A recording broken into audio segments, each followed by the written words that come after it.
Hi everyone, we're at week 6. Today's topic is about activating our most beautiful, awesome self. May this learning and any good that comes out of it be a zchus for refuah shalema, complete strength and good health for my father, Rabbi Aaron Yaakov ben Bunya, and also for my mother, Rachel Bas Yehudis. We'll start with a story about Yidel from Chelm. He was very afraid of the bathhouse. Having been there before, he knew what to expect. Everyone would be undressed. And without their clothing on, all the men would be the same. What if I lose myself there, he thought. What if I forget which person is me? Yidel was afraid of bathing. But after a while, he knew that it could no longer be avoided. He hit upon a plan that would help him deal with his fear. He went out and he bought a thick red string, which he carefully wrapped around his big toe on his right foot. And he thought, in case I get lost, this will help me. When I see this red string, I'll know that it's me. Now he had a plan. He headed straight for the bathhouse. In the process of bathing, Yidel's red string fell off. He came out of the bath. He saw that it fell off, and his eyes wandered, and he noticed the red string winding around Hershel's toe. Horrified, Yidel ran over to Hershel and he said, I know who you are. But please tell me, who am I? A strong self-definition is an essential need. What makes me me? What makes you you? When we can answer that question, we're good. We feel secure. When we can't answer that question, we feel very insecure, and we do what Yidel did. We tie some red strings around our big toes. What are red strings? Red strings are external identity tags. What do you mean, what makes me me? I'm the rich person. I'm the person who works there. I'm the person who dresses well. I'm the person who does that. I'm good at this. I'm good at that. I'm the one who makes everyone happy. I'm accomplished. I'm the skinny person. I'm the health nut. I'm the food expert. I go on that kind of vacation. Oh, I'm that boy's mother. I'm that Rebbitzon's friend. No, her real friend. Red strings, external self-definitions are flimsy. Even 100 red strings, 100 success stories, an immaculate kitchen, the most stunning wardrobe, the best accomplishment can't take the place of a true self-definition. And all external definitions are conditional. They come and go. If what makes me me is my ability to take care of my kids, then what happens when they get married and move away? If my whole definition is about my ability to help people, then if nobody needs my help today, then what am I worth? Defining ourselves by external stuff can never replace our true identity as people who are designed, defined, and powered by no one other than Hashem himself. Now, this doesn't mean that we don't have many positive qualities. Of course we do. It's just that none of our qualities and none of our weaknesses or failures are the essence of who we are. All of that stuff is changeable. They're like red strings. They're external.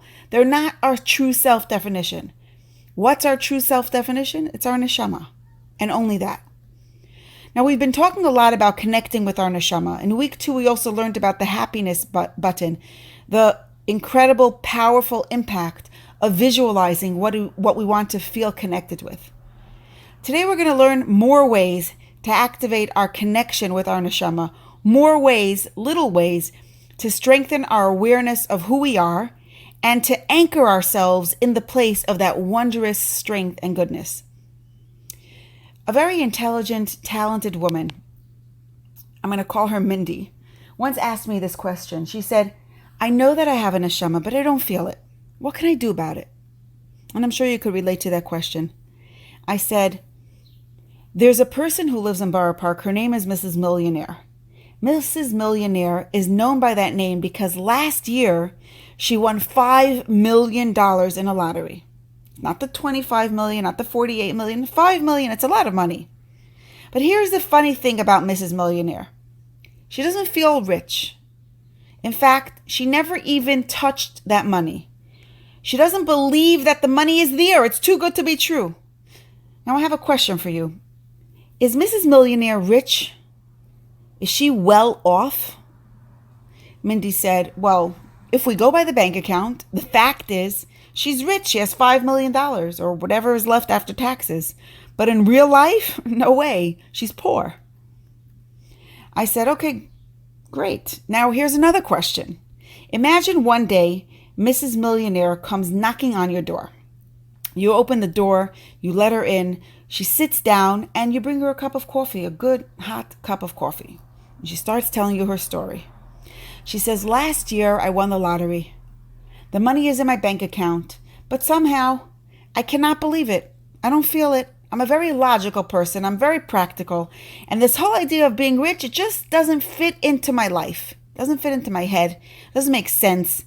And I don't feel it. I wish I could feel rich, but I don't. Could you please share some advice with me today? What could I do to help myself feel rich? Mindy looked at me and she said, you're asking me what she should do? I said, no, sorry. I'm asking you, and I want to tell this to everyone who's listening too. I'm asking you, put yourself into that seat for a minute.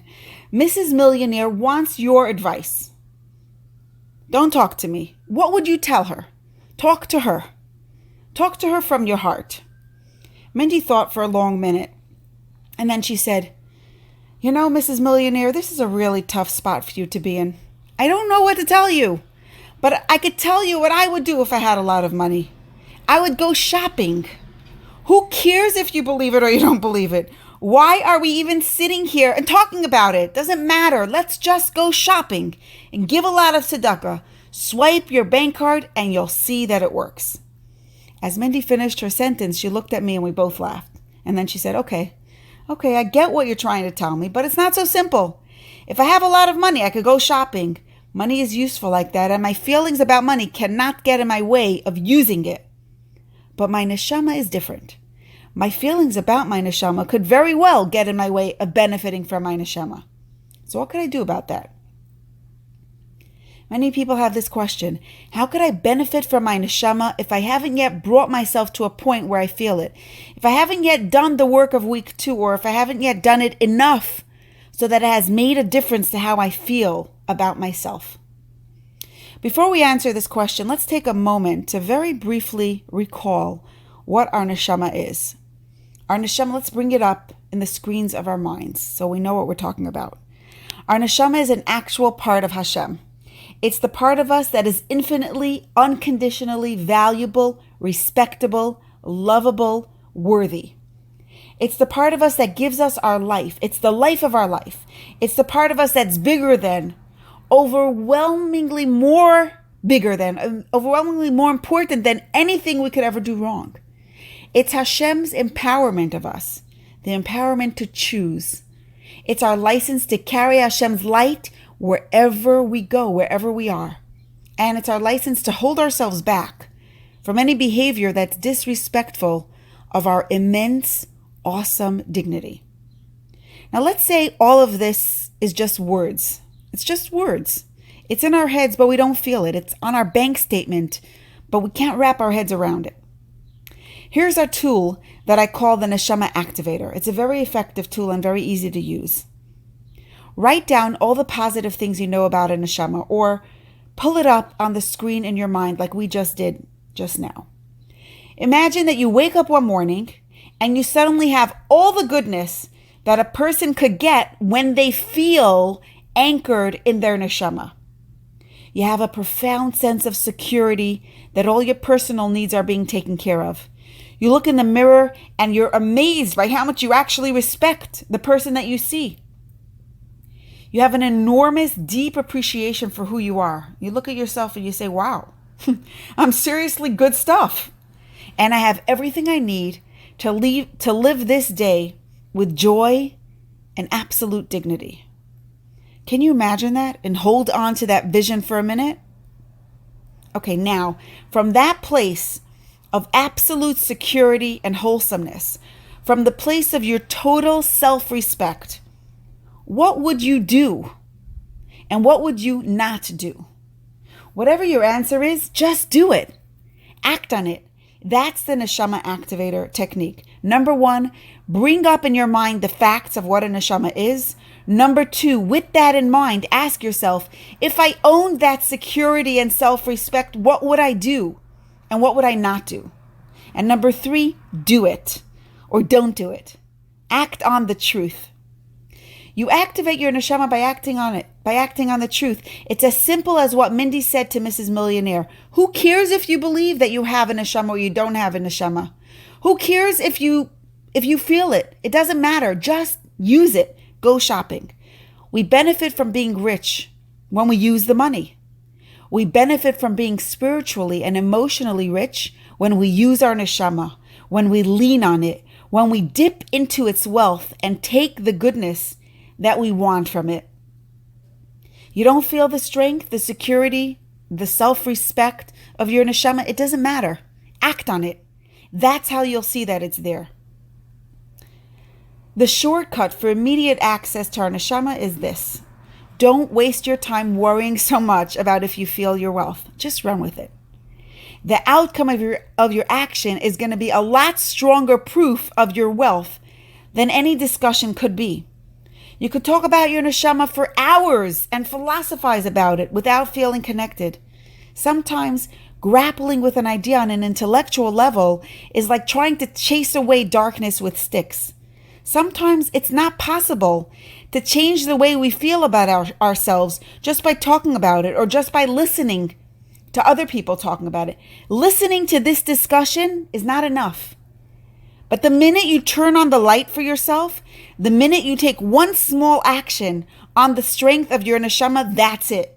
Boom. You're there. You're connected. Action activates your connection. And every time you act on your neshama again, you strengthen that connection. Let's take another minute to practice this again. Imagine you just received a box. In this box is an insurance policy that's prepaid and guaranteed for the rest of your life. Starting this minute and for the rest of your life, all your needs are completely taken care of. Not just your physical needs, your emotional needs. You have all the love and caring a person could ever dream of. You have all the validation and approval. The most important someone is cheering you on, encouraging you, giving you strength every minute. All you have to do is show up and give this minute your best shot. What would that best shot look like? From the place of your absolute empowerment and self-respect, what would you do differently? What would you stop doing? And what would you start doing? Here's what Mindy said after thinking about this for just under 10 seconds. She said, I'd stop saying that I'm stupid and lazy, even if I'm only saying it in my head. I stopped worrying about how much or how little I'm being included by my friends. We have this group of friends, and I'm always worrying if I'm really in the group. I'd stop counting and I'd stop comparing. She paused and then she said, I think I'd eat more healthy food. I'd say no to junk food. That's just one person's answer. What's your answer? What's your vision of self-respect? What would you do? What would you not do? Let's remember that our neshama, with all of its amazing awesomeness, is a fact. It exists more definitely than money in the bank. It's there whether we know it or we don't know it, whether we feel it or we think it or not. Our respectability is absolute. We don't have to create it. We don't have to earn it. It's already in our bank accounts. When we want to benefit from it, all we have to do is act on it. Take one action. Do one thing that your neshama empowers you to do, or do one thing that your neshama obligates you, or don't do one thing, that your neshama obligates you, prevents you, stops you from doing. And when you do that, or when you hold yourself back in that way, you'll see that you just acted on a truth that was always there. Someone told me that she recently used this tool and it helped her tremendously. I want to share it with you. I'll call her Yitti. Yitti was dealing with a challenging situation with one of her children, and she knew that many people were talking about her, especially people in her extended family. She knew from someone close that her extended family members had been talking about her, and she knew that she'd been judged unfavorably. People were saying very nasty things about her. Rumors were flying around, and in the thick of that huge mess, there was a family simcha, a bar mitzvah. Yitti could picture everyone sitting around the table, schmoozing, pretending everything was normal with her, being nice to her when they'd just been so mean behind her back.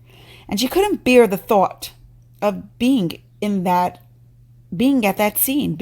She didn't want to not go, because that would be a different kind of statement to herself and to the family, but she felt very uncomfortable going. So she used this tool, the neshama activator. She thought to herself, if I would have the absolute self-respect that my neshama gives me, what would it look like? What would I not do at the bar mitzvah? And what would I yes do? And she came up with a very short list. She said, I will not imagine what people are thinking about me. Their thoughts have nothing to do with my reality. I'm not going to sit there wondering what they really said about me or what they really think of me. I'm not going there. I will just be in the moment of the simcha. It's a bar mitzvah. I'll keep redirecting my mind to what is happening now. She went and she enjoyed a beautiful evening. She said that before learning this, she would have been miserable the whole time. She'd be sitting there thinking about all the things people are probably saying about her. She knew for a fact that they'd been talking about her negatively, so she had a lot of fodder for the courtroom in her mind, right? There was a lot of stories dancing around in the courtrooms of her mind. Is this true? Is it not true? But people said it is, but it's not. But they said. She'd be thinking about it and she'd feel so uncomfortable. She'd feel unsettled and awkward, less than her real self. Instead, she sailed into the hall with perfect dignity and absolute self-respect. And yes, very often throughout the evening, her mind started wandering into her lost red strings and the red strings on other people's toes. Her mind kept wandering into the danger zone of, I wonder what she really means by that comment. But she held on to her commitment to act on the absolute self-respect of her neshama. So she kept bringing her thoughts back to the present. When someone is sitting in jail, they're stuck. They're limited by the locked door. Our neshama could do anything and be anyone, but our neshama is stuck in the limitations of our other part, of our Yetzer Hara. But the gates and the doors are not locked. All we have to do is push past that gate. We touch it, we turn the knob, and all the joyous possibilities are open to us. The first time you do this, it feels counterintuitive. It may feel like you're not being real to yourself. You know why? Because your Yetzer Hara is a real part of yourself. So as you set out to take that action, or to hold yourself back from the action that's true to your neshama, your Yetzer Hara will stand up and say, no, you can't. What is this? What's this business? Who are you fooling? That's not you. I'm you. Remember how you ate the entire bar of chocolate yesterday? Remember how you sat on the couch for hours instead of cleaning your kitchen? Remember how you felt so hurt when your friend made that comment? You remember how you checked your texts 16 times in 1 hour just to see if that person responded? All of this proves that this talk about your neshama is fluff. It's not the real you. You won't hear these exact words playing in your mind because every person's Yetzer Hara is different. The one thing that we all have in common, the signature of every Yetzer Hara, is that it's an active force that gets us to hold back from letting our neshama shine forth. And our Yetzer Hara is a very real part of us. It doesn't want to sit in a corner wearing a dunce cap, punished. It wants to sit on a comfortable throne like a king in our minds. It wants to have full control of how we think, how we speak, and what we do. It wants us to follow its advice. So when you decide to act on the truth of your neshama, when you decide that you're seeing yourself here and now, ki'ilu hu yatsa miMitzrayim, you could expect your Yetzer Hara to show up and throw a temper tantrum. What that feels like is different for each person. What that feels like is a different kind of inner resistance and discomfort. But I'm glad we're talking about this because when you know to expect this resistance, you're prepared for it. When you feel it, you could say, oh, hi, Yetzer Hara, I was expecting you. Here's a comfortable chair. Now wait nicely for 5 minutes or 5 seconds while I let my neshama have a turn to be in the driver's seat. With that, we could kind of put our neshama to sleep. In other words, we're not saying, oh, you don't start grappling and say, yes, I am worthy. No, I'm not worthy. No, this is me. No, it's not through me. It is a real part of us. Okay, fine. Nice. Now I'm not acting on that real part of me. Now I'm acting on this other part of me, on my neshama. And the more we act on the truth of our neshama, the more strength we give it. And the less strength the rest of ourselves and the other habits and the other parts of our personalities and the parts that we're maybe not so proud of, the less space that takes up and the less strength it has. And it does weaken. Okay, so that's the big idea of how to activate our connection with our neshama. It's a simple 3-step process. Number 1, think about your neshama, what it is. Number 2, ask yourself, if I owned this security and self-respect, what would I do and what would I not do? And number 3, act on it. By default, our Yetzer Hara is in charge. By default, our neshama is quieter. It easily gets unnoticed. It's as if it's locked away, never seeing the light of day. When we act on our neshama and liberate it from its hiddenness, that's how we liberate ourselves. We're free to be our best, most dignified selves. We can come to every moment in our life, every situation, with absolute dignity and self-respect. Now, some people have a hard time coming up with a vision of what, I was using the word security and self-respect.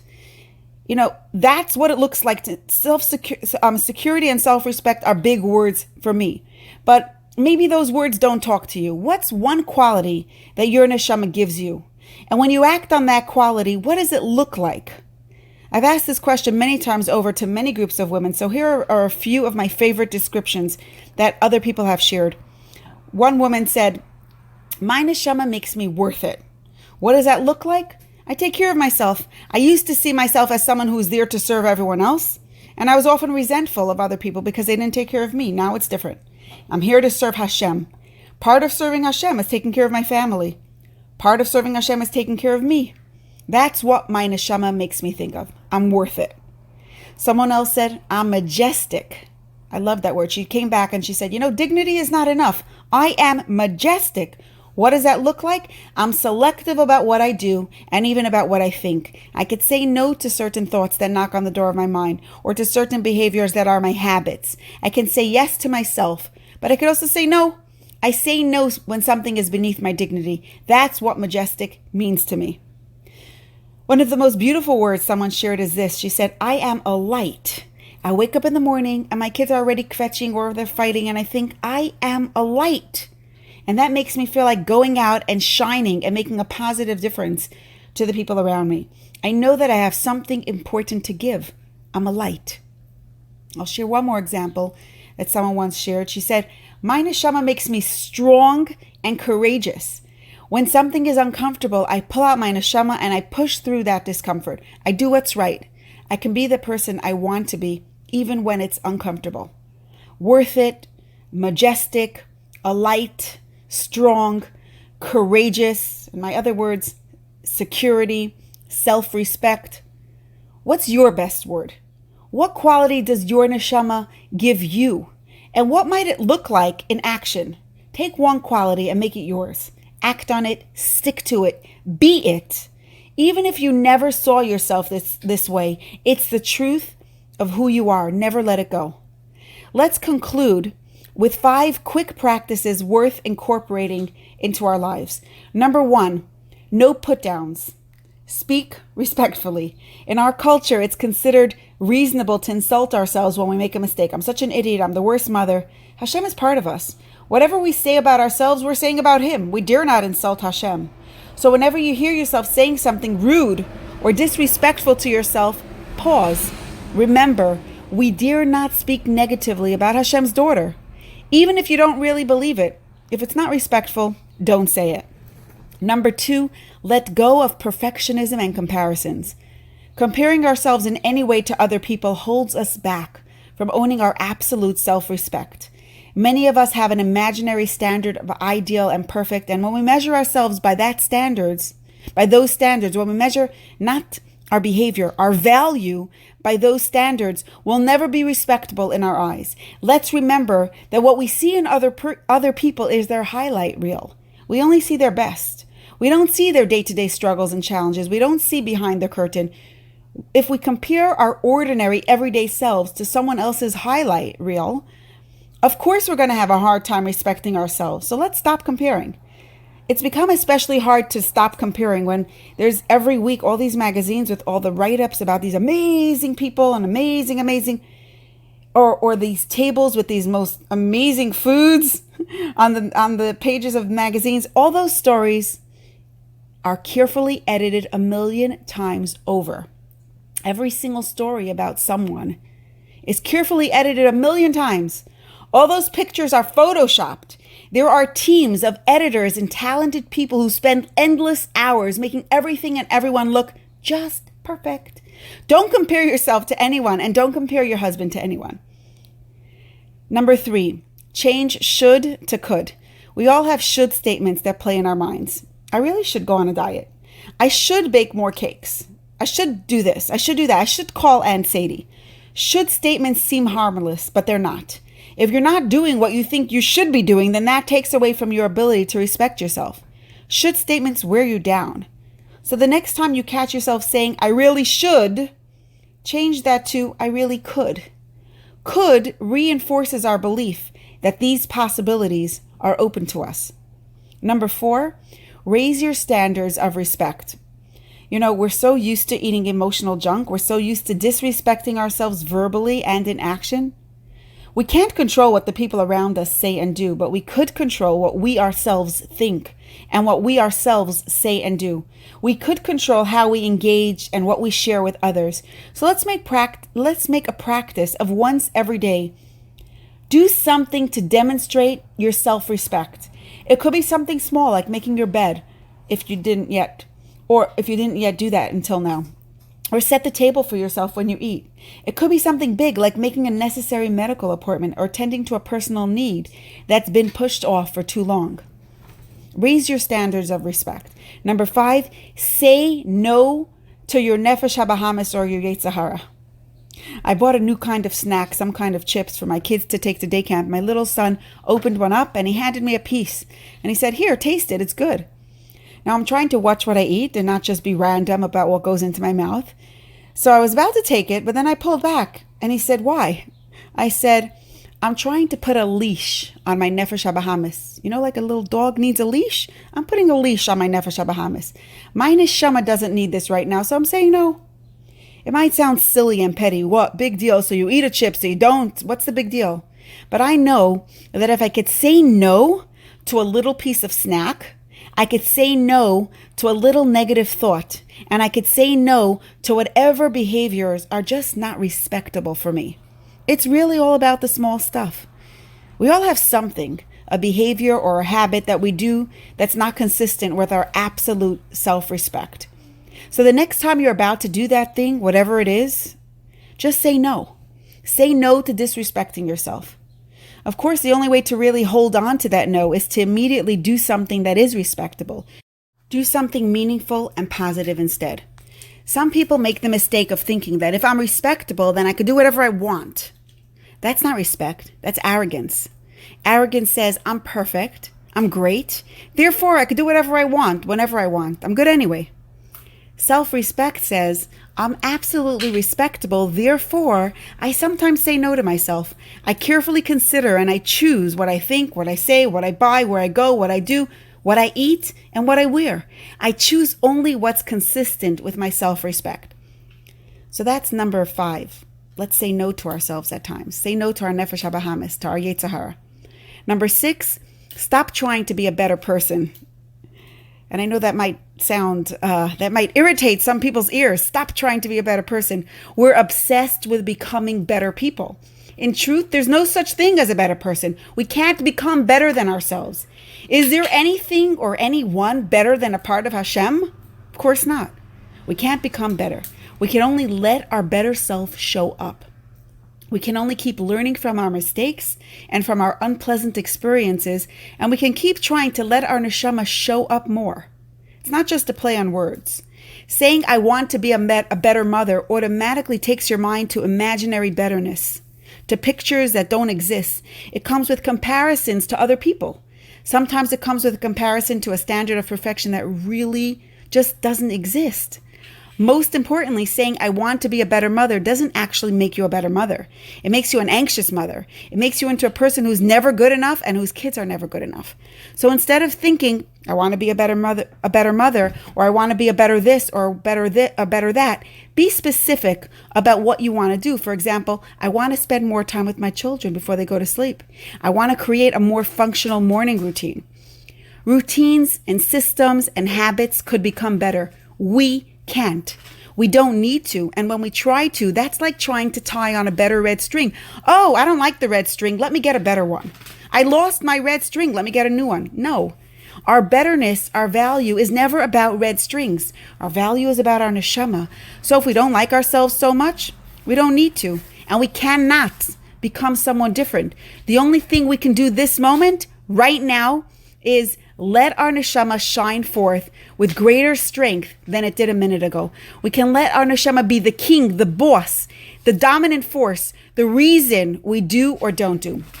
Let your awesome, godly self, your neshama, show up here and now. Number 7, let's use real language. When talking about how other people relate to us, we sometimes use words like, she killed me, or she twisted a knife in my heart. Let's use real language. Instead of saying she killed me, say she yelled at me. Instead of saying she twisted a knife into my heart, say I felt hurt when I heard those words.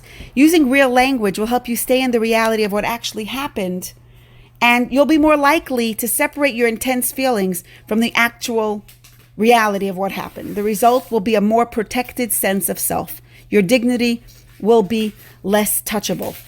Number 8, and this is the last one that I want to share for today, self-respect, neshama respect, is the most valuable gift we can give our children and the people in our lives. So let's bring all of the above, number 1, 2, 3, 4, 5, 6, 7, 8, 7, into our marriages, into our parenting, into our homes, into all our relationships. Let's wrap this up with a story. The Rebbe Rayatz of Lubavitch, like many Rebbes of his generation, smoked a pipe on a regular basis. One day, a doctor came to visit the Rebbe for a medical exam, and after the visit, one of the things that he recommended, he said, you need to stop smoking. That's very necessary to protect your health. You need to stop smoking. Okay, now the visit was over, and after completing the professional business of the visit, the doctor sat down as an intellectual to schmooze, to have a conversation with the Rebbe. He sat with the Rebbe and started talking about different non-medical issues. And he was deeply involved in the conversation, and without realizing what he was doing, that he was contradicting his own advice, he reached into his pocket and he took out a packet of cigarettes. He was about to light it up, and as a polite gesture, the doctor offered a cigarette to the Rebbe. And the Rebbe said, "No thanks, I don't smoke." The doctor looked to the side of the desk where an ashtray, there was an ashtray on the side of the desk, and it held a good collection of cigarette stubs. And then the doctor looked from the ashtray back to the Rebbe, at the Rebbe's steady gaze. And suddenly it clicked in the doctor's mind. He understood. He understood that after hearing the doctor's advice, the Rebbe made a firm and genuine commitment. I don't smoke. When we want to be free of emotions that drain the juice out of our systems, when we want to take on dignity, self-respect, and personal empowerment, we must change the way we see ourselves. We must see ourselves ki'ilu hu yata mimitzrayim. We are neshamas.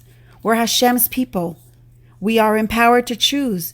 We're empowered to be our best selves. We can shine forth with any quality we choose. Even if there are remnants of our self-pity piled up like so many cigarette stubs on our tables, it doesn't matter.